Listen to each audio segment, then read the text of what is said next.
if Deshaun Watson's the starting quarterback week 1, there's going to be no excitement for this team. None. How could there be? That's not some rando in the comments section talking. That's an actual analyst on camera saying the quiet part loud about the guy Vegas currently has penciled in as the week 1 starter in Cleveland. And nobody else in that conversation jumped in to disagree with him. Because here's the part that should make every Browns fan's stomach turn a little. According to FanDuel, Deshaun Watson is the betting favorite to start week 1. Not Shedeur Sanders, the guy half this fan base has been begging for since the day he fell to the 5th round. Watson, the same quarterback who hasn't looked like a starting caliber NFL passer in 6 years. Isn't this the exact same thing I said to you guys last year? That's Ross Tucker catching himself mid-sentence, realizing he's basically reading last year's script back to himself word for word. Start the guy under contract, see if there's anything left in the tank, and if there isn't, hand it over to Sanders for the rest of the year. Cleveland ran that exact play in 2025. It did not work. And somehow, heading into 2026, it's the plan again. None of this is going to matter. It's all rearranging deck chairs in the Titanic. Brutal, but also kind of the whole video in one sentence.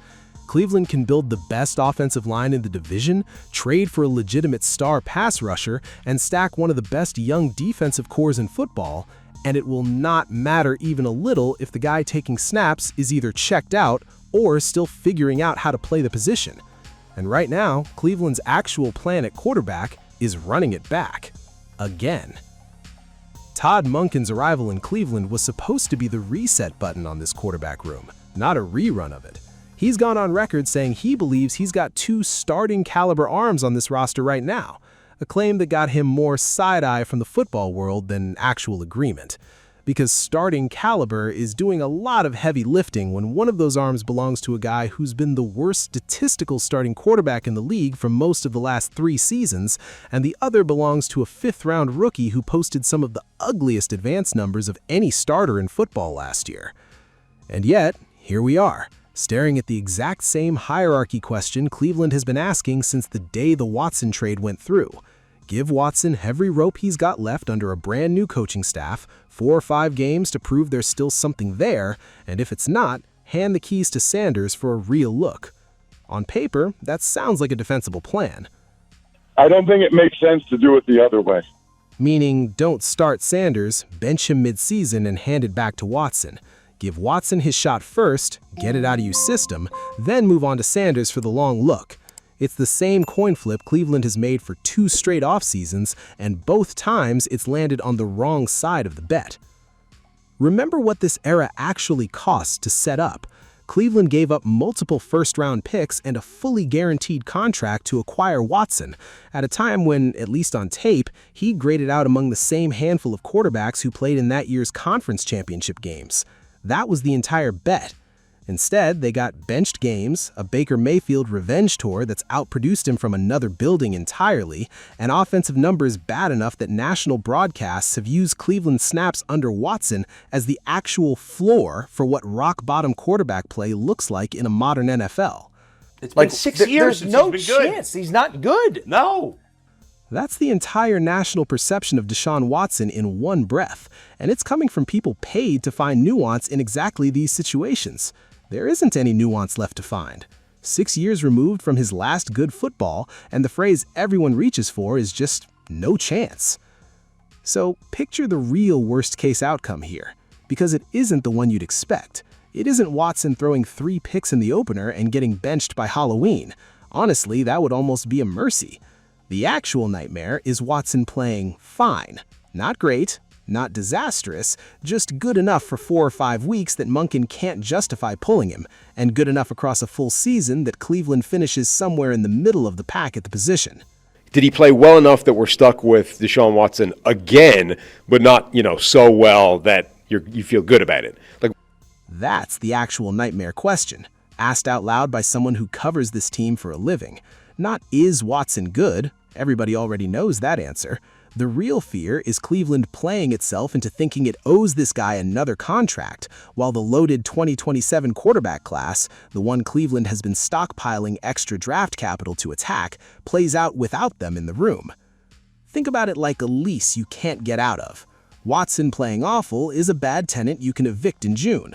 Watson playing mediocre is a tenant who pays rent on time and never quite gives you a legal reason to change the locks, even though you know deep down the apartment deserves better. That's the trap. Not disaster, just enough competence to freeze the whole organization in place for another year while Sanders sits and waits and a much deeper quarterback class rolls right past Cleveland's draft slot. There's also a version of this where Sanders simply gets better the way rookies at this position usually do, quietly, without a single highlight package attached to it. First-year quarterbacks who struggle with turnovers and pressure but flash real arm talent have made exactly that jump before, cleaning up the careless plays in year 2 while keeping the aggressiveness that made them interesting in the first place. Nobody's guaranteeing Sanders takes that leap, but it's a real enough path that benching him before camp even starts in favor of a passer who's regressed for 3 straight years is the kind of decision that could look brutal in hindsight by October. It's going to backfire, and Shedeur Sanders is going to finish the season as the starting quarterback. That's the prediction sitting right next to Watson's betting favorite tag from the same broadcast. 2 contradictory realities stacked on top of each other. Vegas says Watson opens the season, the analysts on the same show say Sanders closes it. Something in that gap is going to break. Now, stack Sanders up against Dillon Gabriel, the other rookie quarterback Cleveland brought in that same draft. Once Sanders actually got on the field, there wasn't a single advanced stat you could point to and call good. Efficiency was rough, the overall numbers were rough, but the eye test told a slightly different story than the spreadsheet did. Gabriel offered almost nothing downfield, a low-risk operator averaging somewhere around 5 yards an attempt with 0 explosive plays attached to his name, and somehow still found ways to give the ball away. Sanders at least pushed it vertically. He took some of the actual chances an NFL offense needs someone willing to take. It wasn't good football, it just wasn't nothing. And on this specific roster, right now, not nothing might be enough to win a training camp competition against a washed former blockbuster trade target. Which is exactly why Cleveland's win total sits at 5.5, one of the lowest anywhere in the league heading into the year. It's genuinely hard to find a number that low anywhere else on the board, and the honest reason it's sitting there is that nobody, not the bettors, not the analysts, not apparently the coaching staff itself, actually knows for certain which of these 2 guys is throwing the ball by Thanksgiving.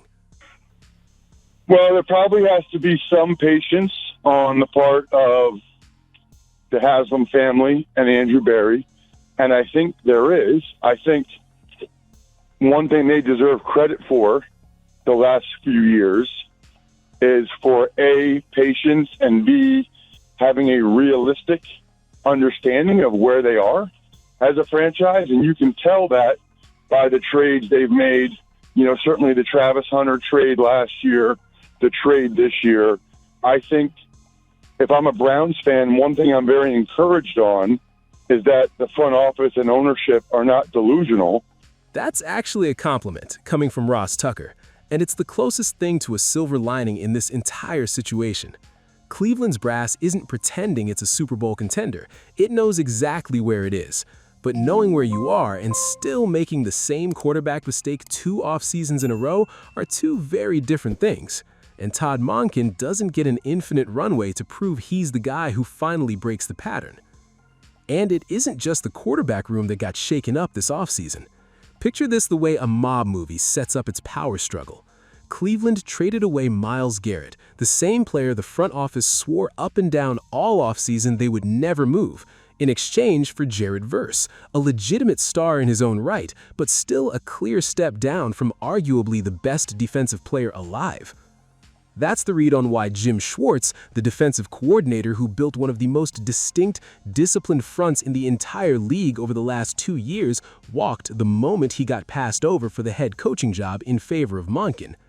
He wanted the corner office or nothing, and when the answer was nothing, he left rather than run somebody else's program. So the defense that spent 2 straight seasons quietly propping up one of the worst offenses in modern football now has a new coordinator, a new scheme, and 1 fewer generational pass rusher to lean on heading into the most important quarterback evaluation this front office has run in years. The offensive line took the same kind of hit. Cleveland is rolling out 4 or 5 new starters up front this year. Guys who've all had good stretches somewhere in their careers, but who have never played a single snap together as a unit. Some of that turnover was coming regardless of the quarterback mess, but none of it helps a competition where both candidates need a clean pocket to look like anything at all. And that's really the quiet joke buried in this whole saga. Cleveland spent draft capital rebuilding the offensive line, the receiving room, and half the defense around a quarterback position it still hasn't settled after 4 years of trying. Even the locker room chatter has gotten messy in public. Jerry Jeudy's been out here posting gestures and photos that read like he's quietly rooting for Watson in this exact competition, whatever the original intent actually was. In a quarterback room this unsettled, that's the kind of detail that usually stays behind closed doors. Instead, it's its own subplot, sitting right alongside the Watson-Sanders debate, right alongside the defensive coordinator fallout, right alongside a win total Vegas won't touch with any real confidence. Zoom out for a second, and this isn't just a Cleveland problem either. Every team stuck between a declining veteran and an unproven rookie is watching how this plays out, because the incentive structure is the same everywhere. Coaches get judged on wins now, not development 3 years from now, which is exactly why so many franchises default to the safer-looking veteran even when the tape says the kid gives them a higher ceiling. Cleveland just happens to be running that exact experiment in the harshest possible spotlight, with a 5.5 win total and a fan base that's run out of patience for reruns. So here's where this actually leaves the Browns walking into training camp. The betting markets have Watson favored to open the season under center, despite the fact that the people covering this team on camera, on podcasts, in every breakdown available, cannot find a single real argument for why that's the right call. Sanders sits behind him at plus 5,500, buried in the odds despite showing more actual juice on tape than the guy currently in front of him. Cleveland fans have proven, year after year, that they'll find a reason to believe anyway. People will talk themselves into all kinds of things when they want something badly enough. Somewhere out there right now, there's a Browns fan explaining with a complete straight face why this is finally the year Deshaun Watson turns it around. Good luck to him.